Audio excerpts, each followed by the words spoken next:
Alright, YouTube! We finally, episode 2 of the Iron to Immortal series, where I solo queue all the way from the bottom, making my way to the top, and then me explaining my thought process and also showcasing what my teammates are doing wrong so you guys can improve your gameplay and get that rank up, you know what I mean? He said he's my friend.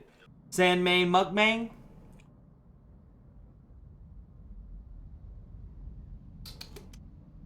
Ooh. That ain't bad.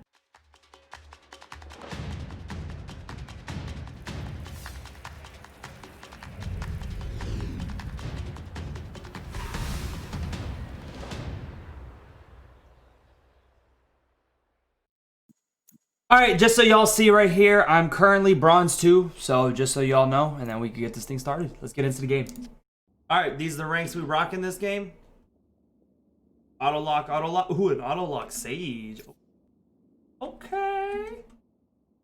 Jet goes, I'm a troll. Okay, sweet. I love losing. Ooh, boys, we might be getting an interesting one.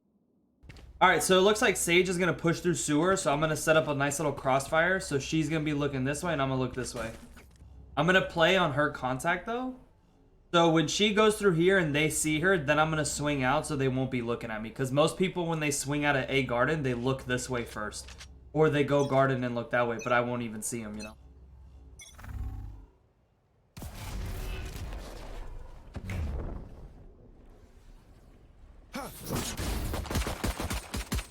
Hey, lobby. On my way. Hey. Careful now. Scout down.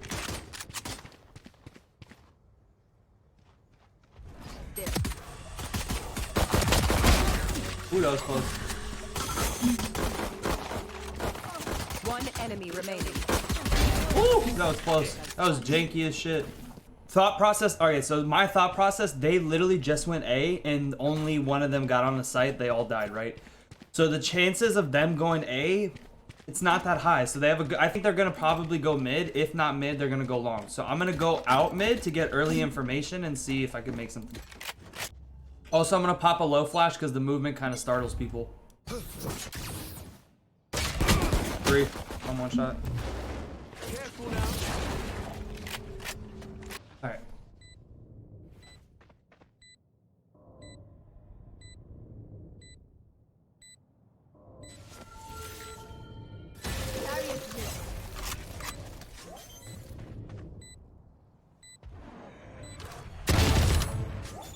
Valiant effort.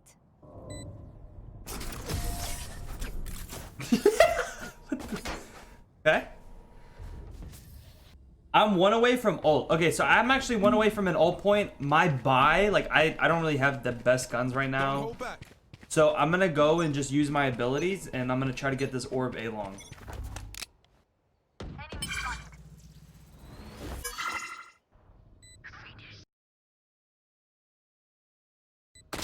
One enemy remaining. Sandy, can you explain to the viewers what Cypher should have possibly done there? And why he should not have done that? Honestly, I don't even know if I need to explain it. Anyway, Professor, take it away. Hey, headass, it's coach to you. All right, so let us start with what information do we have right now? All right, so if we take a look at the kill feed, Sage got 2 kills and Reyna got 1. Sage is currently sitting A main and got these 2 kills right here. While Reyna is sitting on C and she got a kill on C long, whoever's lurking. Because bomb is already planted right here, right? Also, let's make note of this, that Cypher did not place a tripwire here, which is like super crucial right now. So I was able to get into mid window and look all over B and he just had no idea. So, alright. So Cypher right here is sitting in this corner and he has his camera looking towards C link, which I mean, like, the camera, it's not like a bad camera. The problem is where Cypher's sitting. So the bomb was planted right where this X mark is, which is on the other side of this wall right here, and he's sitting in the other corner. I don't think I need to explain why he should not be sitting here like this because I mean, like, I'm mid window and he's on a camera, not even looking at me, and I could have probably walked up and knifed him, maybe, depending on how long he sat on the camera, right? So I'm gonna show you guys what I would have done. All right, so to start off, Cypher should have placed a tripwire here.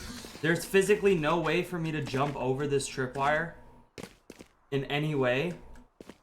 So this tripwire would have gave information that I'm going to be pushing into mid window. If in any case, like, Cypher placed the tripwire here, but like, homie, I can see everything. It's just going to stop me from jumping out. With this dumbass camera right here. My food's here. Oh, I got the bag. I secured it. Okay, so with the information that Cypher had, I would have probably placed the camera up here. Okay, so there's nothing A-Link, so that's great. I'm going to leave the camera there. I'm going to be watching mid-window because, as you guys know, I was there, so we always need to be mindful that he did not have a tripwire on A lobby right here. That somebody might be mid-window. So I'm watching it. I'm going to probably push into mid-cubby.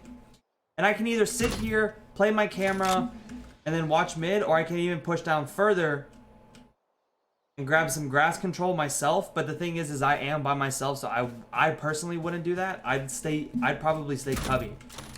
Also, thinking outside the box.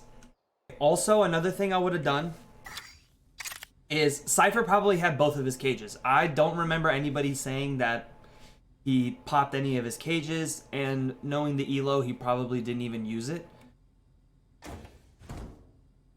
Throwing the camera up in middle.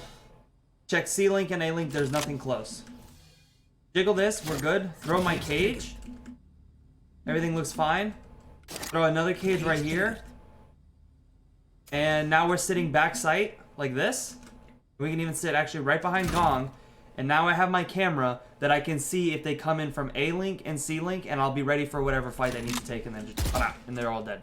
So that's personally what I would have done, and not just sit in the open and be exposed to mid like Cypher was right there. Okay. One enemy remaining. You could do that too.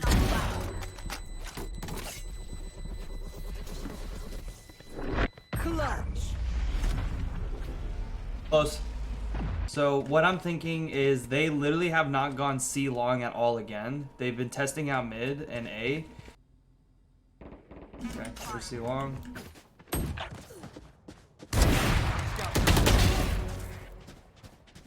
Last player standing.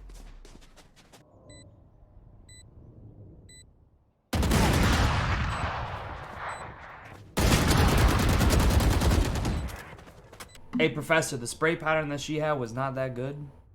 Why don't you tell the people how to practice your spray pattern? You know what I mean? All right, take it away. Not that good. What?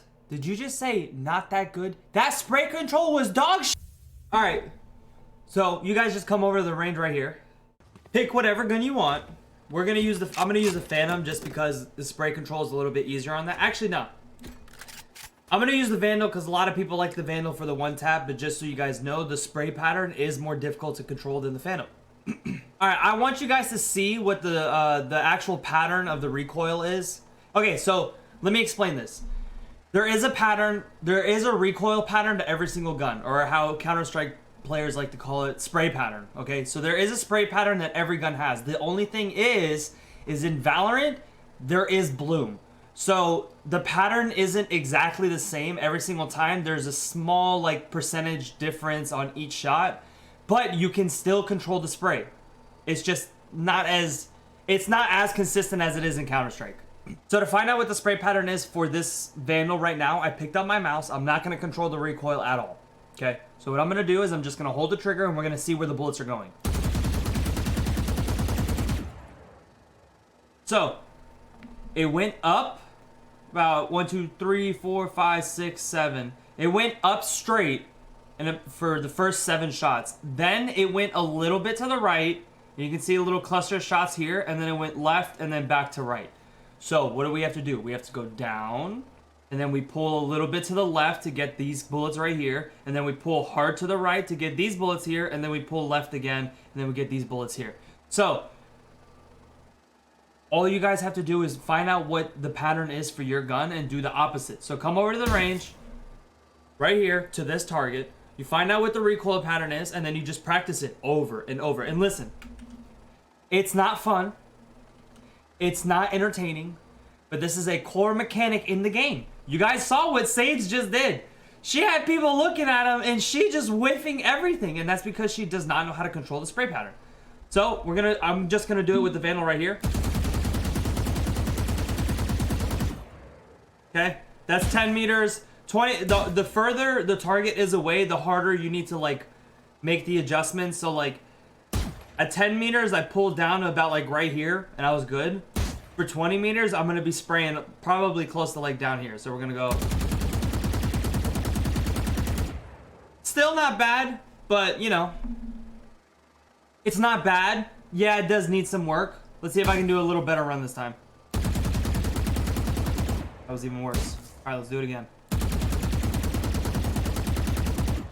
I mean, I'm hitting a decent amount of shots, but the Vandal is harder to control. I mean, like if we went over to the Phantom at this distance,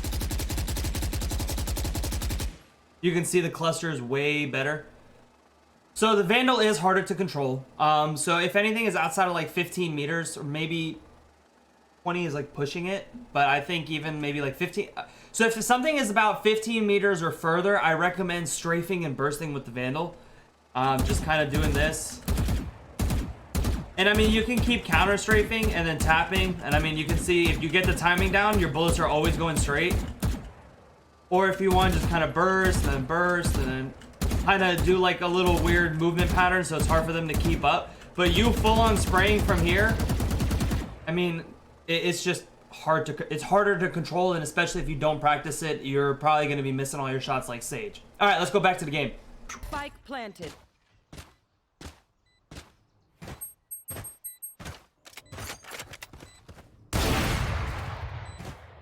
Got a little too confident right there.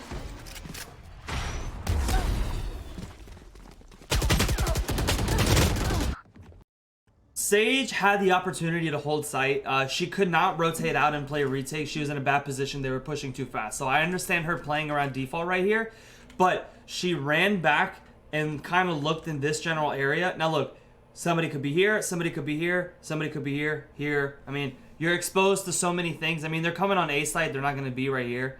But we can expect someone that's going to push her right here or swing her here and then push out of sewer. So theoretically, she's exposed to 3 angles that enemies have a high possibility of being there. So what Sage should have done is she should have held an angle like this. Very, very tight. So she's not exposed to all the ones here. And you just kind of do this. If she doesn't see anything, she can kind of go back and jiggle this. But the whole objective of positioning yourself like this is you're exposed to 1 angle at a time. You guys will never win clutches if you're swinging people and it's a 2-on-1. You have to set yourself up to always have a 1-on-1 situation, and then you're able to get more than 1 kill, or maybe even hold the side or clutch it or just lock that shit down. So be mindful of when you guys are peeking and always set yourself up for 1v1s. Enemy spotted. 1 left. Enemy spotted. Going up. One enemy remaining. So I want to explain something. I want to show you guys something that I did. So we just had a successful retake right here, and I ended up getting 2 picks from it. And as you guys saw, I did bend my wall. So I want to explain why.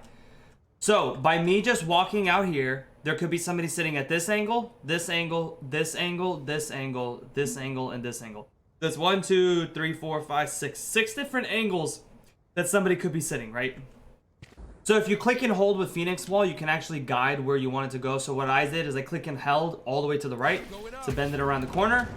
And what this does is it sets me up for 1-on-1s. I'm not exposed to multiple angles at the same time. And now I flash through my walls as a surprise because she won't react to that. She won't know a flash is coming. And then it's just easy kills right here because they're fully blind. So that's just good. Using the wall to set up one ways, and then also using it to obstruct their view so they're not expecting the Phoenix flash so they can't turn around. Let's push that, yeah.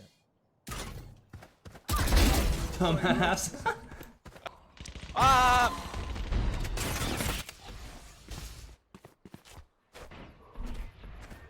I'm out of here. Scott, someone keep this effort. That's all in 5 seconds before you look at him. Here. I'm gonna rotate. Jack, come with me. What are you doing, man?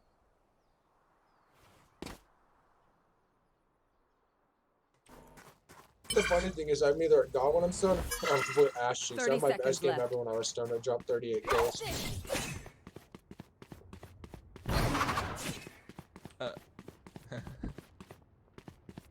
Let's go QP 10 it. seconds left. What? What was that? Okay, so this Jet right here, she did say that she was throwing the game, and I can kind of tell. Like, I mean, Reyna dropped back from sight, and she's literally just sitting here the entire time. And then she's walking A when bomb is located at C. I mean, I'm gonna be real. I'm not gonna explain anymore. She's throwing the game, and she's not playing with her team. Yes, I did not rank up. Oh my. All right, raise her to TP in shower. Spike planted. Satchel out.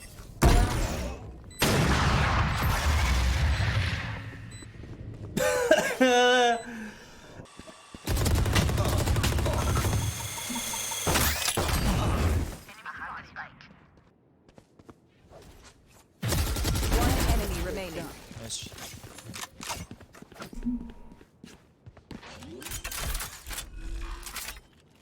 Okay. Planted.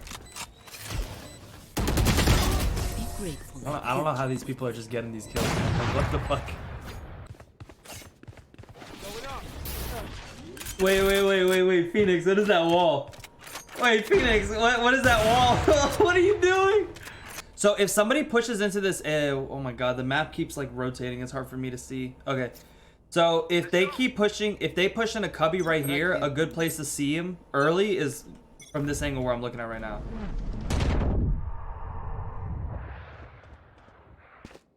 Bark it close.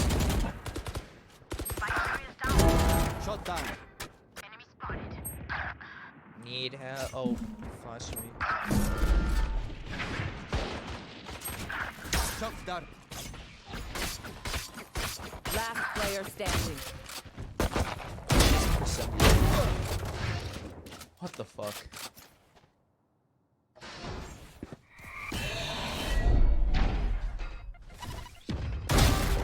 Recon. One enemy remaining. Fucking hell, he's playing Fortnite. Revealing area.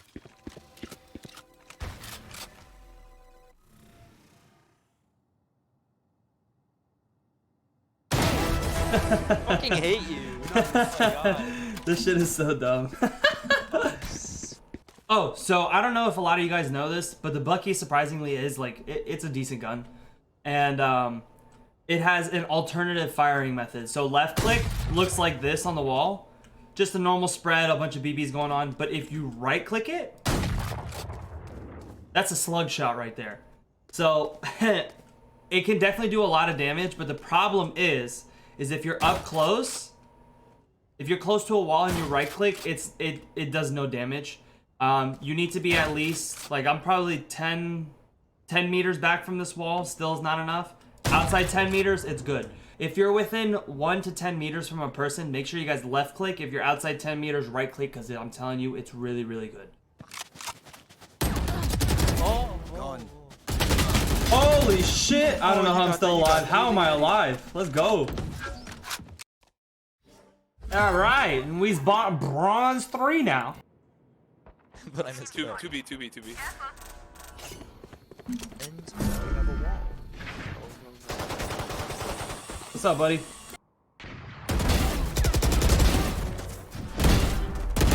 One enemy remaining. Oh my god, I hate you.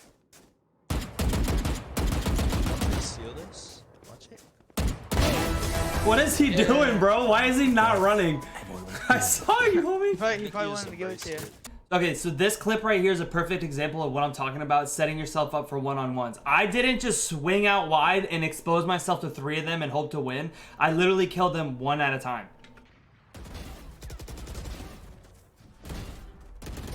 Enemy remaining. I mean, I literally had a buffer in between each shot, so I didn't have to like continuously keep spraying or anything like that.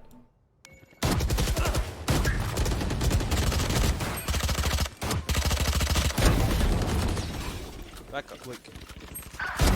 Put down. Haha.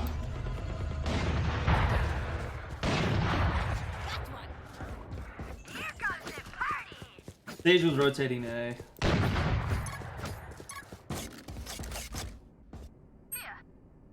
Sage was walking towards B, but Jet was seeing Fountain. Jet killed me, and they have 2 picks on B side. 30 seconds left. Time has passed. I think they're walking up slowly towards B. Up B. One enemy remaining. There's A. No one saw that. No one saw that. No one saw that. Okay, so Jet, you're gonna double layer some smokes like this around here, and then dash the U-Haul, and we just gonna follow you. Then we're gonna go. Then we're gonna go CT. Then we're gonna go B. Alright, let's go. I'm gonna play and then all you guys are gonna go CT, right? I don't No. We're not gonna play A. We're gonna finish B. We're just gonna go through CT. Keep it up.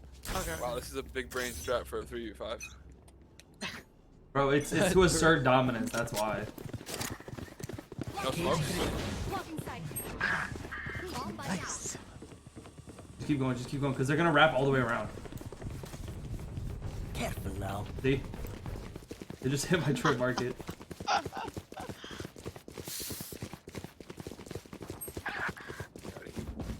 And they're A short.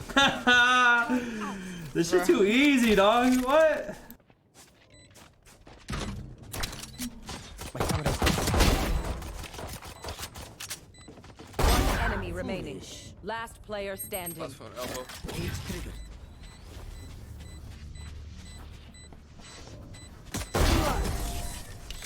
Don't forget. The plan worked. Greatly increased. 2 people disconnect and you expect us to win? Are you retarded? Hello? You're a silver. Why are you talking shit when you have 5 kills? 5 kills on a 5v3. 5 kills. How'd that one tap feel though? What one tap? Oh, It's like a dot.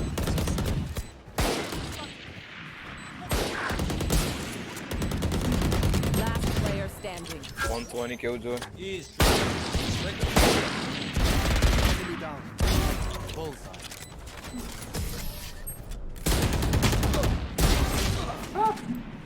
Reloading. Reloading. Last 2 were orange and snowball. One enemy remaining. Oh my god. Eliminate. Easy.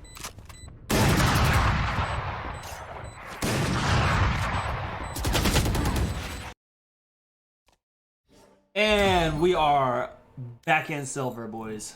All right, let me make note of something that I've noticed. So recording.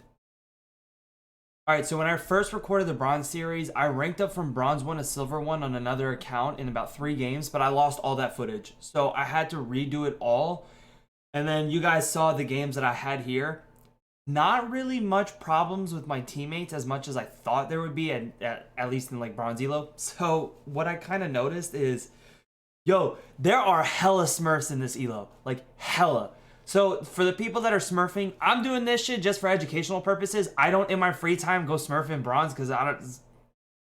So the people that are enjoying going all the way down to bronze, even though you're in platinum diamond, just to shit on the kids and get like a little ego boost, y'all need to get better at the game. I mean, like,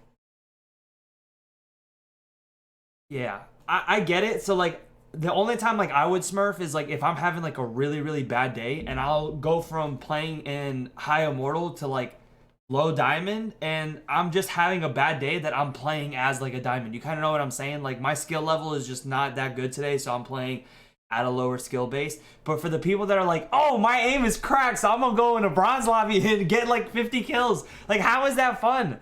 I don't know. Go play Call of Duty or something and leave these kids like to grind and rank up. So for you guys saying about like all the smurfs, like I've seen it. Out of the, I would say out of the 4 or 5 games that I've played on this account alone in this video, I think there was maybe only like 4 to 5 true bronze players on my team.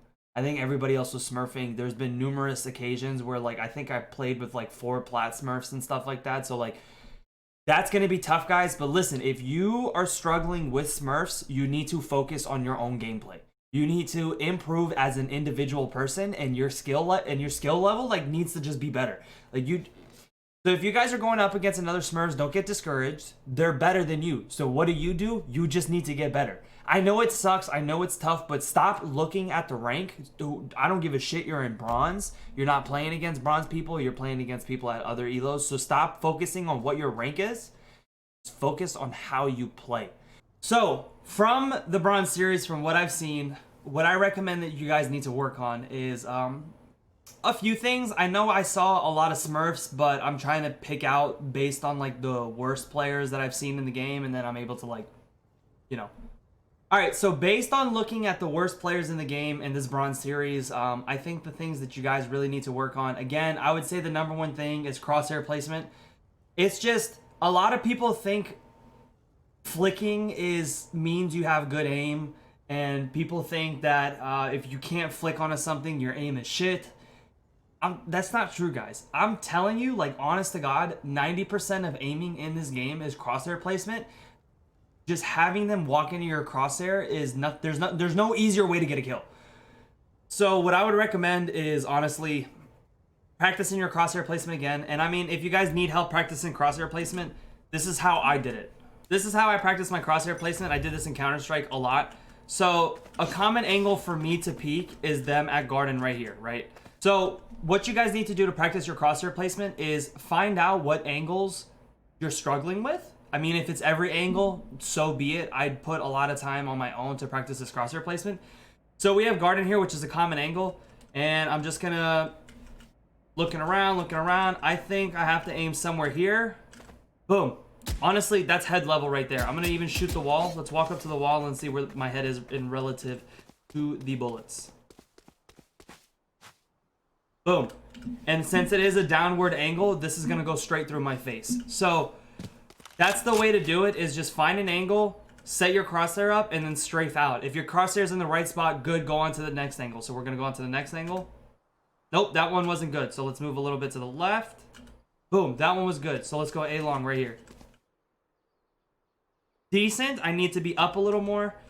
So I can maybe use this dark part right here as a reference. And then, boom, there we go. I'm head level right there. And that's honestly just how you practice crosshair placement.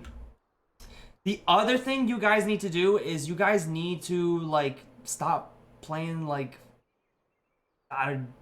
you guys play way too scared. You guys are doubting everything. You're doubting your decisions. You're doubting your positioning. You're doubting your calls. You're doubting your everything. And I'm telling you, like, it's okay to make mistakes. You're going to learn from it. You're going to know that if you make this push during this time, it's not going to work. But if you guys are just sitting there and afraid to push with your team, or letting them take full site control and then like trying to peek them when they're already on, or not playing for early information because you're afraid you're going to get picked, like you cannot play that scared. So let's say the barriers just dropped and I want to see if they're coming A. So I'm literally going to sprint with my knife out, and if they're sprinting A, I'm going to hear them when they're in lobby. If I don't hear anything, I'm going to grab my gun out. I'm going to jiggle it for info. Oop, I saw somebody. I'm going to run away. I have the information now that they are A lobby or A garden, and I can make the call, and I can depend based on other sound cues if I want to hold the side, call somebody to rotate, and such like that. Now when it comes to attacking as well, okay, so let's say we're attacking, right? We're gonna 5-man rush A. We don't have to fully commit. We're rushing towards A site. I didn't say we're taking A site. You can use utility, you can make a lot of noise. What the noise does, guys, and all that utility is it drags people off of other sites. The best outcome of it is if you guys get a pick or two, and you either take the site, or you get a pick and you rotate out and you take a site somewhere else. I mean, those are just common things to do. You can even do something called a delayed push, where you go, you make a lot of noise, then you kind of run back, you kind of hold A main and linger, not making any noise. 10-15 seconds pass, and then you hit it again. I mean, it's just, there's many things that you guys need to do, but I've noticed that in bronze lobbies, you guys are lacking the confidence to just be aggressive at certain points of the map to gain control. You guys are essentially letting that if the defense had more aggressiveness or confidence than you guys, they're going to be able to dictate how the game plays and the pace of the game. So, number one, crosshair placement. Number two was having more confidence in yourself. Stop playing so scared and just controlling the map. Number three is going to be spray control. You guys saw here, I explained that you guys need to practice your spray control. You don't even need to practice all 30 bullets. Just get the first 10 to 15 down and you should be fine. That should be enough to kill somebody. If not, I would reset the spray and then go back and try that other couple bullets. So keep moving and just don't be a hard target and fully commit to the fight. Keep strafing around and yes. And then last but not least, tip number 4 is you guys really need to start playing more versatile and stop playing so lenient. And what do I mean by that? All right, this is what I mean. Okay, so let's say I'm Sage, I'm holding B, and every single round I do this. All right, it's a new round, let me do this again. All right, it's a new round, let me do this again. All right, it's a new round, let me do this again. And you guys just keep doing this because it works, and it works over and over. Or you guys are gonna do something like, you're Phoenix, you're playing Garage, and you're gonna do this push every single round. Oh, look, they're mid. Let me do this. Oh, they're pushing C long. Yeah, let me do this again. Oh, wait. They're in mid window. Great. Let me do this again. You do it every single round, and do you honestly? It becomes so easy to counter for the other team if they just think a little bit. That it's really bad, and it's okay. Like, you guys got to understand that yes, it's good to play one person B, one person A, one person Garage, one person C, maybe even 2A or 2C. That's fine. I understand having kind of like that default mentality, but if you understand, as I've made the call multiple times, they just lost on A site. They're probably not going to push A site. So I'm just going to put some utility here and let's stack Garage and push together as a team. Or let's push down C. Or let's just stack C because I probably have a good feeling that they're going to push there. We can wait for them. You like play retakes. You guys do the same thing every single round because you believe it's the right way, but honestly, the right way is playing every single way. Playing aggressive some rounds, playing with your team some rounds, playing solo some rounds, lurking some rounds, team pushes, team holds, playing passive. I mean, you guys need to constantly just be changing the pace of the game because you guys end up becoming too, like, predictable, and it's just... yeah, it's no good. And also, read utilities because this happens a lot when people have ultimates. When people have Killjoy ultimate, they like to go A and they like to ult it. Phoenix likes to push in a sewer and ult out on an A, or they like to go Garage, or if Omen has his ultimate, he likes to TP into heaven. There's patterns that people like to do with ultimates, and if you learn those patterns and you see that one of the enemies has an ultimate ability such as Killjoy, y'all can stack 3 people on C site. Or 3 people on A site. You guys can end up stacking a site. It is a risk, but that risk could be less risky if you're reading the game well and you're kind of just understanding what's going on. You know what I mean? I hope this kind of makes sense what I'm saying. If it doesn't, honestly, come to my stream. I'm a very firm believer of like practice what you preach. So like what I'm saying to you guys right now is what I do when I play this game as well. I'm not just like preaching to the choir and then making the same mistakes and whatnot. I mean, sometimes I'm not a perfect player or whatnot. So if this shit doesn't make sense to you guys, honestly, come into my stream, ask me some questions. I'll answer as many as I can. I hope it makes sense. And if it does, let me know. And yeah, I'm glad you guys, like, the feedback I got in the first video was like awesome. I'm hoping I can take this series somewhere and we can end up like growing as a community and whatnot. That's gonna be dope. All right, with that being said, please like, comment, and subscribe, and of course send this to a homie that needs it. I greatly appreciate it. Sandman is finally out. Ooh.